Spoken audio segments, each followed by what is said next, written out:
sehubungan dengan pekabaran bahwa engkau akan mengandung dan melahirkan seorang anak laki-laki 700 tahun sebelum Yesus dilahirkan, pekabaran itu sudah disebutkan oleh Nabi Yesaya. Saya ulangi, berapa tahun Bapak Ibu? 700 tahun. Jauh sebelum malaikat Gabriel datang kepada Maria, Yesaya sudah menuliskan itu. Yesaya 7 ayat 14. Sebab itu Tuhan sendirilah yang akan memberikan kepadamu suatu pertanda. Sesungguhnya seorang perempuan muda mengandung dan akan melahirkan seorang anak laki-laki, dan ia akan menamakan dia Immanuel. Jadi kata Yesus dan kata Immanuel itu dua-duanya disebutkan. Nanti kita lihat. Bapak Ibu, sehubungan dengan pertanyaan Maria tadi, bagaimana hal itu mungkin terjadi? Bagaimana mungkin saya akan hamil karena aku belum bersuami? Sebenarnya di satu sisi yang lain, Bapak Ibu boleh percaya, Maria sedang dalam keadaan bingung dan susah. Kata bingung dan susah, Maria adalah orang Ibrani. Dia orang Israel. Dia tahu perjanjian lama. Kenapa? Ini dia, Ulangan 22 ayat 23 sampai 24. Bila mana seorang perempuan hamil di luar pernikahan itu berbahaya Bapak Ibu. Saya baca Ulangan 22 ayat 23 dan 24. Ini yang ditakutkan oleh Maria. Apabila ada seorang gadis yang masih perawan dan yang sudah bertunangan, jika seorang laki-laki bertemu dengan dia di kota dan tidur dengan dia, maka haruslah mereka keduanya dibawa keluar ke pintu gerbang kota dan kamu lempari dengan batu sehingga apa? Mati. Gadis itu karena walaupun di kota ia tidak berteriak-teriak, dan laki-laki itu karena ia telah memperkosa istri sesamanya manusia. Demikianlah harus kau hapuskan yang jahat itu dari tengah-tengahmu. Inilah salah satu ketakutan Maria, Bapak Ibu. Kenapa? Maria tahu dia sedang bertunangan. Dia adalah perempuan tulen yang belum dijamah oleh laki-laki. Kalau sampai orang melihat dia hamil, dia ingat Ulangan 22 ayat 23 dan 24. Dia bisa dilempari dengan batu. Dan itu hukum di orang Yahudi. Ini menjadi menarik Bapak Ibu. Di satu sisi dia senang, tetapi di saat yang bersamaan dia ketakutan.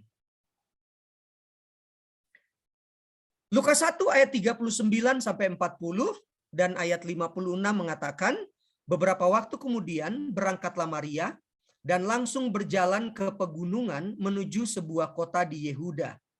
Di situ ia masuk ke rumah Zakaria dan memberi salam kepada Elisabet yang adalah istri dari Imam Zakaria. Dan Maria tinggal kira-kira 3 bulan lamanya bersama dengan Elisabet, lalu pulang kembali ke rumahnya. Bapak Ibu, lihat kata 3 bulan lamanya.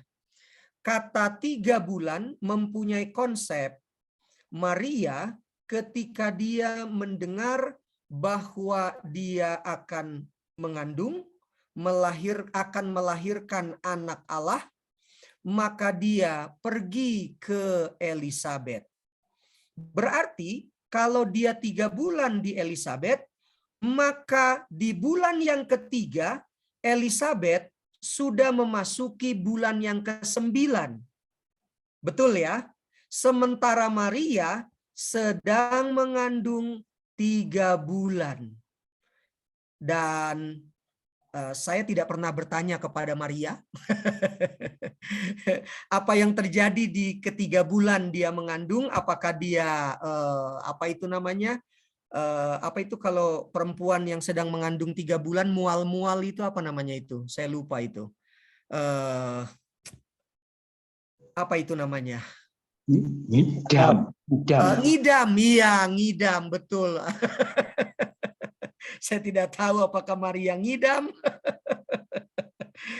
Karena ini menarik Bapak Ibu. Kenapa? Berbicara tentang ngidam, sebagian dokter, bukan sebagian, hampir sebagian besar dokter mengatakan ngidam itu sebenarnya nggak ada katanya ya.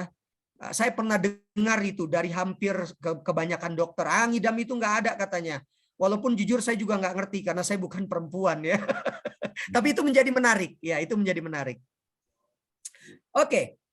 Ketika Maria sudah 3 bulan lamanya di rumah Elizabeth, maka dia pun pulang ke rumahnya. Ini yang menarik Bapak Ibu. Matius 1 ayat 19 sampai 21. Jangan lupa, Maria dan Yusuf sudah bertunangan. Mereka ketar-ketir. Kenapa ketar-ketir? Karena Maria sudah mengandung 3 bulan. Perutnya sudah semakin membesar. Orang akan melihat, Maria sudah mengandung. Siapa yang membuat Maria mengandung? Lihat itu. Kalau mereka melakukan hubungan sebelum menikah, itu pun bermasalah. Lihat ini ayat 19. Karena Yusuf tunangannya. Kata suaminya menunjukkan bahwa mereka akan menjadi suami istri. Itu maksudnya ya Bapak Ibu ya. Kemungkinan orang yang sudah tunangan kemungkinan akan menjadi suami istri sangat besar. Tapi kemungkinan besar juga akan hancur di tengah jalan. Artinya mereka tidak akan pernah menikah. Bisa saja. Itu maksud karena Yusuf suaminya. Begitu ya. Seorang yang tulus hati dan tidak mau mencemarkan nama istrinya di muka umum, ia bermaksud menceraikan Maria dengan diam-diam. Tetapi ketika ia mempertimbangkan maksud itu, malaikat Tuhan nampak kepadanya dalam mimpi dan berkata, Yusuf anak Daud, janganlah engkau takut mengambil Maria sebagai istrimu, sebab anak yang di dalam kandungannya adalah Roh Kudus. Di sini sekalipun melalui mimpi, Yusuf tersadar bahwa niatnya itu tidak baik. Malaikat itu berkata, ia akan melahirkan anak laki-laki dan engkau akan menamakan dia Yesus, karena dialah yang akan menyelamatkan umatnya dari dosa mereka. Bapak Ibu perhatikan baik-baik ayat 21. Itu sudah disampaikan oleh Gabriel kepada Maria. Perkataan yang sama disampaikan juga kepada Yusuf. Dia akan menamakan anaknya Yesus. Bapak Ibu, nama Yesus itu berasal dari kata Yosua. Yosua itu bahasa Ibrani. Yosua sama dengan Hosea, sama dengan Yehosua, sama dengan Osea. Jadi Yosua, Hosea artinya Yahweh adalah keselamatan atau Yahweh adalah juru selamat. Nah, apa hubungannya dengan nama Yesus? Yesus adalah bahasa Yunani dari Yosua. Begitu ya Bapak Ibu ya. Jadi itulah sebabnya ketika ayat 21 malaikat berkata, engkau akan menamakan dia Yesus. Lihat kalimat selanjutnya. Karena dialah yang akan menyelamatkan umatnya dari dosa. Jadi Yesus, Yosua artinya juru selamat. Jadi ketika malaikat berkata, engkau akan menamakan dia Yesus, karena dialah yang akan menjadi juru selamat seluruh umat manusia. Hal ini terjadi supaya genaplah yang difirmankan Tuhan oleh Nabi.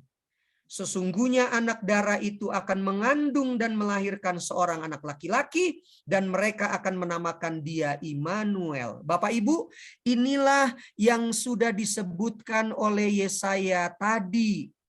Yesaya katakan, dan engkau akan menamakan dia Immanuel. Immanuel menandakan bahwa Tuhan ada bersama-sama dengan manusia melalui Yesus. Itu arti Immanuel. Immanuel, Im, Anu, dan Elohim. Itu kata Ibrani yang terdiri dari 3 suku kata. Im, Anu, dan Elohim. Yang artinya Tuhan beserta kita. Tuhan dalam arti Bapa itu tidak dapat bersama-sama dengan kita dalam bentuk manusia. Itulah sebabnya pribadi Allah yang kedua itu menjelma menjadi manusia dalam bentuk Yesus, anak Maria, dan tinggal bersama-sama di antara manusia. Itu bisa Anda baca dalam Yohanes 1 ayat 14. Sesudah bangun dari tidurnya, Yusuf berbuat seperti yang diperintahkan malaikat Tuhan kepadanya. Lihat kalimat yang berwarna merah. Ia mengambil Maria sebagai istrinya. Kalimat itu mempunyai konsep Yusuf menetapkan hatinya untuk mengambil Maria sebagai istrinya. Kata mengambil Maria sebagai istrinya bukan berarti bahwa Yusuf menikah dengan Maria. Karena Alkitab dan beberapa tulisan sejarah tidak mencatatkan Bapak Ibu bahwa benar-benar mereka menikah. Artinya ada kalimat lalu Yusuf dan Maria menikah, begitu. Tidak ada Bapak Ibu. Jadi ketika kalimat mengatakan ia mengambil Maria sebagai istrinya, Yusuf menetapkan hatinya mengambil Maria akan menjadi istrinya. Dia tidak akan menceraikan Maria tunangannya itu. Dan ini menarik. Lihat ayat 25. Yusuf tidak bersetubuh dengan Maria sampai Maria melahirkan anak laki-laki yang diberi nama Yesus. Disinilah Yusuf memperlihatkan kredibilitasnya sebagai seorang laki-laki yang sangat baik. Biasanya laki-laki yang tidak sabaran, jangankan belum menikah, baru tunangan saja sudah coba-coba mencicipi calon istrinya. Maafkan kalau saya gunakan bahasa yang gaul ya Bapak Ibu, tetapi itulah realitanya. Pengalaman saya mengatakan berapa banyak yang belum menikah datang ke rumah saya, duduk berhadapan dengan saya, mereka menangis dan minta dinikahkan. Tetapi yang menarik adalah mereka mengatakan, iya Pak Pendeta, pacar saya sudah hamil. Jadi mau tidak mau saya harus mengambil sikap yang tidak menyenangkan banyak orang, yaitu mereka harus dinikahkan.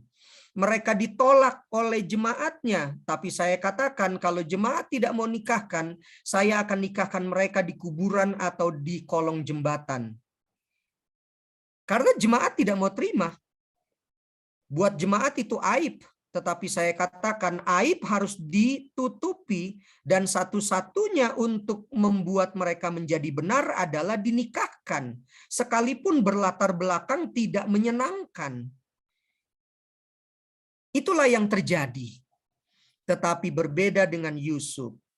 Yusuf tidak bersetubuh dengan Maria sampai Maria melahirkan Yesus Kristus. Luar biasa.